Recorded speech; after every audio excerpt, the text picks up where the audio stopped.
ইতিমধ্যে দেখিবলৈ পাইছে যে আৰু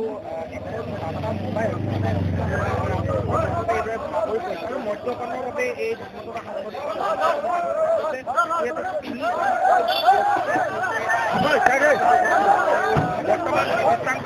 দেখা গৈছে